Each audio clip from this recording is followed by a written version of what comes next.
Hello. സുധിയെക്കുറിച്ച് ആലോചിച്ച് ആകെ അസ്വസ്ഥമാണ് അശ്വിൻ.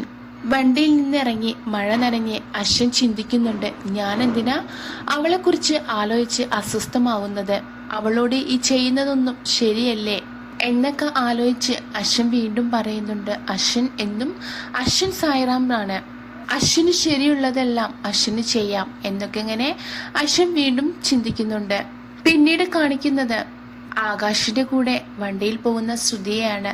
മഴ നനഞ്ഞു നിൽക്കുന്ന സുധി ആകെ അസ്വസ്ഥമാണ്.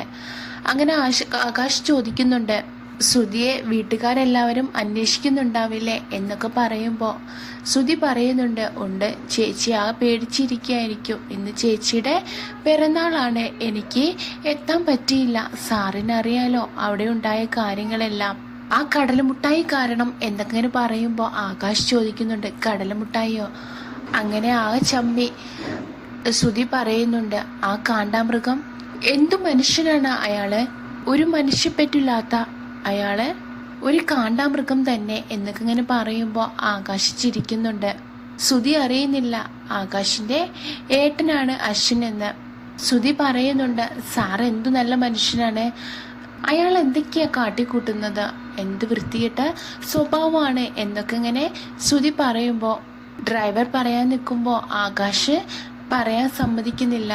അമ്മായി പറയുന്നുണ്ട്, സുധിയെ ഇതുവരെ കാണാനില്ലല്ലോ, ആ തലതെറിച്ച പെണ്ണ് കാരണം എന്നും വേദന തന്നെ, എന്നും ടെൻഷനാണ്. ശ്യാം പോയിട്ട് ശ്യാമോനെയും കാണാനില്ലല്ലോ എന്നൊക്കെ ഇങ്ങനെ പറയുമ്പോൾ, ഇല്ല അമ്മായി, ശ്യാം സാറും വന്നിട്ടില്ല എന്നിങ്ങനെ പറയുമ്പോൾ അമ്മായി പറയാണ്, അവളെ തെരഞ്ഞ് പോയതായിരിക്കും എന്നൊക്കെ ഇങ്ങനെ പറയുകയാണ്. അങ്ങനെ സുധി വീട്ടിലേക്ക് എത്തുമ്പോൾ പ്രീതി ഓടി വരുന്നുണ്ട്. പ്രീതിയെ കാണുന്ന ആകാശിന് ഒരുപാട് സന്തോഷമാവുന്നു. ശ്രുതി ആകാശിനോട് പറയുന്നുണ്ട്, പിറന്നാളായിട്ട് ചേച്ചിക്ക് എനിക്കും ഒന്നും വാങ്ങാൻ പറ്റിയില്ല, സാറിനറിയാലോ അവിടെ ഉണ്ടായ കാര്യങ്ങളെല്ലാം എന്ന് കേൾക്കുമ്പോൾ ആകാശിന്റെ കയ്യിലുള്ള ആ ഷാള് കൊടുക്കുകയാണ്. എന്നിട്ട് പറയുന്നുണ്ട്, നീ ഇത് ചേച്ചിക്ക് കൊടുക്ക. ഇത് കണ്ട് ശ്രുതിക്ക് ഒരുപാട് സന്തോഷമൊക്കെ ശ്രുതി പറയുന്നുണ്ട്, സാറി ഇത് ആർക്കോ വേണ്ടി വാങ്ങിയതല്ലേ എന്നിങ്ങനെ പറയുമ്പോൾ ആകാശ് പറയുന്നുണ്ട്, അയാളെ ഇനി കണ്ടുമുട്ടു എന്നൊന്നും അറിയില്ല എന്നൊക്കെ ഇങ്ങനെ പറയുമ്പോൾ ശ്രുതി ചോദിക്കുന്നുണ്ട്, എന്താ സർ? അത് സാരമില്ല ശ്രുതി, നീ അത് ചേച്ചിക്ക് കൊടുക്ക് എന്നിങ്ങനെ ശ്രുതിയോട് പറയുകയാണ്. ശ്രുതി പറയുന്നുണ്ട്, ഈ ഷാള് കാണുമ്പോൾ ചേച്ചിക്ക് ഒരുപാട് സന്തോഷമൊക്കെ ആവും എന്നൊക്കെ ഇങ്ങനെ ശ്രുതി പറയുകയാണ്.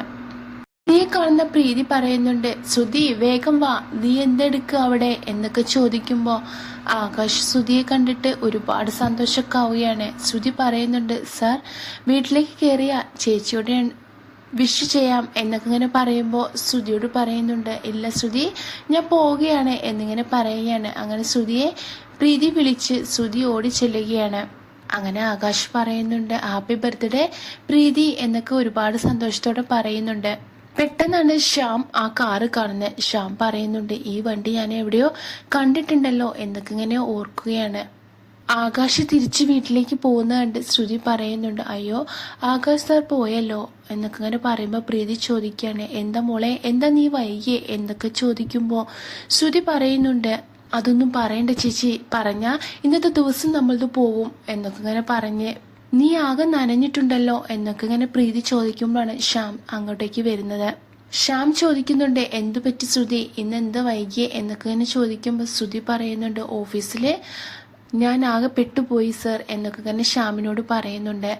അങ്ങനെ ശ്രുതി പറയുകയാണ്, വാ നമുക്ക് കേക്ക് മുറിക്കാം എന്നൊക്കെ ഇങ്ങനെ പറയുമ്പോൾ ശ്യാം പറയുന്നുണ്ട്, ശ്രുതി പറഞ്ഞുകൊണ്ടാണ് ഇന്ന് ഞാൻ പോവാഞ്ഞത്, എനിക്ക് തിരക്കുള്ളൊരു കാര്യം ഉണ്ടായിരുന്നു എന്നൊക്കെ ഇങ്ങനെ പറയുമ്പോൾ ശ്രുതി പറയുകയാണ്, താങ്ക് യു സർ, ഒരുപാട് നന്ദിയുണ്ട് എന്നൊക്കെ ഇങ്ങനെ പറയുന്നുണ്ട്. അങ്ങനെ ശ്രുതിയെ ശ്യാം ഇങ്ങനെ നോക്കുമ്പോൾ ശ്രുതി ചോദിക്കുന്നുണ്ട്, എന്താ പറ്റി ശ്യാം സർ ഇങ്ങനെ നോക്കുന്നേ, ഇതെന്താ ശ്രുതി ആകെ നനഞ്ഞിരിക്കുന്നത്, പോയി തല തുടയ്ക്കൂ, ജലദോഷം പിടിക്കില്ലേ എന്നൊക്കെ ഇങ്ങനെ പറയുമ്പോൾ ശ്രുതി ഇങ്ങനെ തുമ്മുകയാണ്.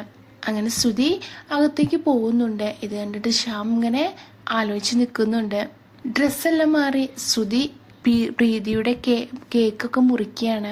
മെഴുകുതിരി കത്തിക്കാൻ നോക്കുമ്പോൾ ശ്രുതി തുമ്മി മെഴുകുതിരി എല്ലാം കേട്ടിട്ട് അമ്മായി ശ്രുതിയെ വഴക്ക് പറയുന്നുണ്ട്, ഒരു കാര്യത്തിനും ശ്രദ്ധയില്ല, എല്ലാം കുട്ടിക്കളിയാണ് എന്നൊക്കെ പറഞ്ഞ് വഴക്ക് പറയുമ്പോൾ ശ്യാം വന്ന് ആ മെഴുകുതിരി കത്തിക്കുകയാണ്. കേക്കൊക്കെ മുറിച്ച് ആഘോഷിച്ച് അങ്ങനെ ശ്രുതി ആ ഷാള് കൊണ്ട് പ്രീതിക്ക് കൊടുക്കുന്നുണ്ട്. അത് കാണുമ്പോൾ പ്രീതി ആകെ ഞെട്ടി നിൽക്കുവാണ്. എന്നിട്ട് ചോദിക്കുകയാണ്, ഈ ഷാളാണ് എനിക്ക് ഇഷ്ടമായതെന്ന് നിനക്കെങ്ങനെ മനസ്സിലായത് ശ്രുതി? ഇത് ഞാൻ സെലക്ട് ചെയ്ത് ക്യാഷ് കൂടുതലായപ്പോൾ ഞാൻ ഒഴിവാക്കിയതാണ്. അത് കേട്ട് ശ്രുതി പറയുന്നുണ്ട്, ഇതെനിക്ക് ആകാശ് സാർ തന്നതാണ്. എനിക്ക് ഗിഫ്റ്റ് ഒന്നും വാങ്ങാൻ പറ്റാത്തപ്പോൾ സാറ് പറഞ്ഞതാണ് ഇത് ചേച്ചിക്ക് കൊടുത്തോളൂ എന്ന്. അത് കാണുന്ന ശ്രുതി പറയുന്നുണ്ട്, ആകാശ് സാറ് നല്ലൊരു മനുഷ്യനാണ് എന്നൊക്കെ പറയുമ്പോൾ പ്രീതിക്ക് ഒരുപാട് സന്തോഷമൊക്കെ ആവുകയാണ്. പ്രീതി പറയുന്നുണ്ട്, എനിക്ക് ഒത്തിരി ഇഷ്ടമായി മോളെ എന്നൊക്കെ പറയുകയാണ്. ഇത് കേട്ടിട്ട് അമ്മായി ചോദിക്കുന്നുണ്ട്, ആകാശ് സാറോ? അപ്പോൾ നീ അയാളുടെ വണ്ടിയിലാണ് വന്നത്? ആരാണ് അയാള് എന്നൊക്കെ ചോദിക്കുമ്പോൾ ശ്രുതി പറയുന്നുണ്ട്, അത് ഓഫീസിൽ വർക്ക് ചെയ്യുന്ന ആള് തന്നെയാണ്, അയാൾ നല്ലൊരു മനുഷ്യനാണ് എന്നൊക്കെ പറയുമ്പോൾ ശ്യാം ഒന്നും മിണ്ടാതെ നിൽക്കുകയാണ്. അങ്ങനെ പ്രീതിയോട് അമ്മായി പറയുന്നുണ്ട്, മോളെ നീ ഇന്ന് വന്നേ, എനിക്കൊരു കാര്യം പറയാനുണ്ട് എന്നൊക്കെ ഇങ്ങനെ പറഞ്ഞ് അമ്മായി പ്രീതിയും കൊണ്ട് പോകുന്നുണ്ട്. ഇതെല്ലാം കേട്ട് ശ്യാം ചോദിക്കുന്നുണ്ട്, ആകാശാണോ ഇങ്ങോട്ടേക്ക് കൊണ്ടാക്കിയേ എന്നൊക്കെ ഇങ്ങനെ ചോദിക്കുമ്പോൾ അതെ, ആകാശ് സാർ നല്ലൊരു മനുഷ്യനാണ്, പക്ഷെ ആ അശ്വിൻ സായിറാം എന്ന് പറഞ്ഞ അയാളില്ലേ, ഒരു കാണ്ടാമൃഗം തന്നെ, ഒരു കാട്ടുപോത്ത്, ഒരു മനുഷ്യപ്പെറ്റില്ലാത്ത ഒരു മനുഷ്യൻ, എനിക്ക് ഇഷ്ടമല്ല എന്നൊക്കെ ഇങ്ങനെ പറയുമ്പോൾ ശ്യാമിന് ദേഷ്യം വരുന്നുണ്ട്. അത് കേട്ടിട്ട് ശ്യാമിന്റെ മുഖത്തും ദേഷ്യത്തോടെയുള്ള ഒരു ഭാവം കാണുന്നുണ്ട്. അങ്ങനെ ശ്രുതി അകത്തേക്ക് പോകുമ്പോൾ ശ്യാം ഇങ്ങനെ ആലോചിച്ച് നിൽക്കുകയാണ്. അങ്ങനെ അശ്വിന്റെ തലയെല്ലാം ചേച്ചി തുടച്ചു കൊടുക്കുമ്പോൾ ചേച്ചി പറയുന്നുണ്ട്, നീ എന്താ മോനെ ശ്രദ്ധിക്കാതെ ഈ മഴയെല്ലാം കൊണ്ടുവന്നത്, ഇങ്ങനെ പനി പിടിക്കില്ലേ എന്നൊക്കെ ഇങ്ങനെ ചോദിക്കുമ്പോഴാണ് മുത്തശ്ശി കാപ്പിയുമായിട്ട് വരുന്നത്. ഇത് കാണുന്ന മനോരമ പറയുന്നുണ്ട്, ഇതൊന്നും അശ്വൻ മോന് ഇഷ്ടമാവില്ല. ഇത് കേട്ടിട്ട് മുത്തശ്ശി പറയുന്നുണ്ട്, ഇഷ്ടമായില്ലെങ്കിലും ഇല്ലെങ്കിലും ഇത് കുടിച്ചാൽ അസുഖം മാറിക്കോളും, മറ്റുള്ളവരതിനെ ഇഷ്ടപ്പെടാത്ത സംസാരമൊന്നും സംസാരിക്കേണ്ട എന്നിങ്ങനെ പറയുമ്പോൾ മനോരമ പറയുകയാണ്, ഞാൻ എന്തു പറഞ്ഞാലും അമ്മയ്ക്കിപ്പോൾ കുറ്റമാണല്ലോ.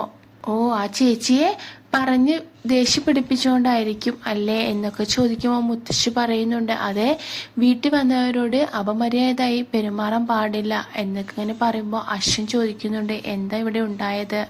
അത് കേട്ടിട്ട് മനോരമ പറയുന്നുണ്ട്, നിന്റെ ചേച്ചിയെ അവർ വന്ന് ഒരുപാട് അപമാനിച്ചു, എന്തിനാ ഇവിടെ നിൽക്കുന്നത്, ഭർത്താവിന്റെ വീട്ടിലല്ലേ നിൽക്കേണ്ടത് എന്നൊക്കെ പറഞ്ഞ് അപമാനിച്ചപ്പോൾ അശ്വിന് ഒരുപാട് ദേഷ്യം വന്നിട്ട് ചേച്ചിയോട് പറയുന്നുണ്ട്, എന്നിട്ട് ചേച്ചി ഒന്നും മിണ്ടാതെ നിന്നോ എന്നിങ്ങനെ ചോദിക്കുമ്പോൾ ചേച്ചി പറയുന്നുണ്ട്, ഈ ചേച്ചിയല്ലേ എല്ലാവർക്കും കബളിപ്പിക്കാൻ പറ്റുള്ളൂ, നീ ആയാലും ശ്യാമേട്ടനായാലും എന്നൊക്കെ പറഞ്ഞ് ചേച്ചി അവിടുന്ന് പോവുകയാണ്. അശ്വിന് ഒരുപാട് ദേഷ്യപ്പെട്ട് ഇങ്ങനെ നിൽക്കുമ്പോൾ മനോരമ പറയുന്നുണ്ട്, പാവം ഗേൾ എന്നൊക്കെ പറഞ്ഞ് മനോരമയും അവിടുന്ന് പോവുകയാണ്. എന്നിട്ട് മുത്തശ്ശി ചോദിക്കുന്നുണ്ട്, അല്ല അശ്വൻ, നിന്റെ ഓഫീസിലാരോ കൃഷ്ണന്റെ മുന്നിൽ വിളക്ക് കത്തിച്ചു എന്നറിഞ്ഞല്ലോ എന്നൊക്കെ ഇങ്ങനെ ചോദിക്കുമ്പോൾ അശ്വിൻ ഒരുപാട് ദേഷ്യപ്പെട്ട് അവിടുന്ന് പോവുകയാണ്.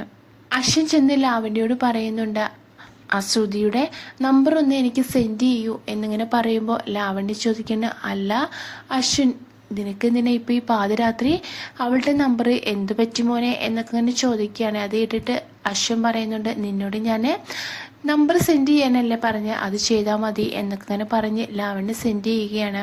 അങ്ങനെ അശ്വൻ ശ്രുതിയെ വിളിക്കുമ്പോൾ ശ്രുതി നമ്പർ കണ്ടിട്ട് പറയുന്നുണ്ട്, അച്ഛാ പിറന്നാളൊക്കെ ആഘോഷിച്ചിട്ടോ എന്നൊക്കെ ഇങ്ങനെ പറയുമ്പോഴാണ് അശ്വൻ പറയുന്നുണ്ട്, നീ ആരോടാണ് ഇങ്ങനെയൊക്കെ സംസാരിക്കുന്നത് എന്ന് നിനക്കറിയോ എന്നിങ്ങനെ ചോദിക്കുമ്പോഴാണ് ശ്രുതി അങ്ങോട്ടേക്കും ദേഷ്യപ്പെടുന്നത്. ഇത് കേട്ടിട്ട് അമ്മായി പറയുന്നുണ്ട്, ആരാന്ന് ചോദിക്കാതെയാണോടി നീ ഇങ്ങനെയൊക്കെ സംസാരിക്കുന്നത്, കൊണ്ടാ ഞാൻ സംസാരിക്കട്ടെ എന്നിങ്ങനെ പറയുമ്പോൾ, അല്ല അമ്മായി, ഇതാരോ നമ്പർ തെറ്റി വിളിക്കുന്നതാണ്, അമ്മായി പോയിക്കോളൂ ഞാൻ വിളിച്ചോളാം എന്നിങ്ങനെ പറഞ്ഞിട്ട് ശ്രുതി സംസാരിക്കുമ്പോൾ അശ്വൻ പറയുന്നുണ്ട്, കഴിഞ്ഞ നിന്റെ ബ്ലേ ബ്ലേ ബ്ലേ സംസാരം, ഞാൻ അശ്വൻ സായി റാമാടി എന്നിങ്ങനെ പറയുമ്പോൾ ശ്രുതി ആകെ ഞെട്ടി നിൽക്കുന്നതാണ് കാണിക്കുന്നത്.